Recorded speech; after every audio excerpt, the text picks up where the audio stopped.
Hello friends, ചോറിനൊപ്പം കഴിക്കാനായിട്ട് എളുപ്പത്തിലൊരു potato fry ഉണ്ടാക്കിയെടുത്താലോ. അതിനായിട്ട് potato ഇതുപോലെ സ്ലൈസസ് ആയിട്ട് കട്ട് ചെയ്ത് കൊടുത്തിട്ടുണ്ട്. ഇതുപോലെ തിന്നായിട്ട് ഹാഫ് സ്ലൈസ് ആയിട്ടും എടുക്കാം, ഫുൾ സ്ലൈസ് ആയിട്ടും എടുക്കാം, നമ്മുടെ ഇഷ്ടമാണ്. ഇനി ഇതിലേക്ക് 1 ടീസ്പൂൺ മുളക് പൊടി ചേർത്ത് കൊടുക്കുകയാണ്. എരിവിനനുസരിച്ച് നമുക്ക് കൂട്ടിയോ കുറയ്ക്കുകയൊക്കെ ചെയ്യാവുന്നതാണ്. 1 ടീസ്പൂൺ മല്ലിപ്പൊടി ഇട്ട് കൊടുക്കുന്നുണ്ട്. 1/4 ടീസ്പൂൺ മഞ്ഞൾപ്പൊടി ചേർത്ത് കൊടുക്കുന്നുണ്ട്. ആവശ്യത്തിനുള്ള ഉപ്പും കൂടി ഇട്ട് കൊടുക്കാം. 1 ടീസ്പൂൺ ജിഞ്ചർ ഗാർലിക് പേസ്റ്റും കൂടി ഇട്ട് കൊടുക്കുകയാണ്.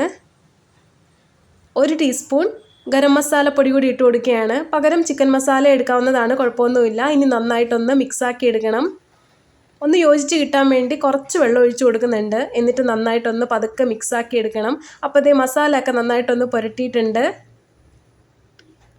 ഇനി ഒരു പാനിലേക്ക് ആവശ്യത്തിനുള്ള എണ്ണ ഒഴിച്ച് കൊടുത്തിട്ട് എണ്ണ ഒന്ന് ചൂടായി വരുമ്പോൾ നമുക്ക് പൊട്ടാറ്റോ സ്ലൈസസ് ഒക്കെ ഓരോന്നായിട്ട് പതുക്കെ ഇട്ട് കൊടുക്കാം.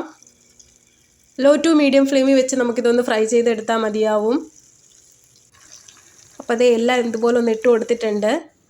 ഇനി ഇതേ കരിവേപ്പില ഒന്ന് ചോപ്പ് ചെയ്തതൊന്ന് ഇട്ട് കൊടുക്കുകയാണ്. ഒരു സൈഡ് നന്നായിട്ടൊന്ന് മൊരിഞ്ഞ് വന്നപ്പോൾ ഞാൻ ഒന്ന് മറിച്ചിട്ട് കൊടുക്കുകയാണ്. ഇനി ഒരു 2-3 മിനിറ്റ് ഇതുപോലെ ഒന്ന് ഫ്രൈ ആയി കിട്ടിയാൽ മാത്രം മതി. അപ്പോൾ ഈ പൊട്ടാറ്റോ ഫ്രൈ ഏകദേശം റെഡിയായി വന്നിട്ടുണ്ട്.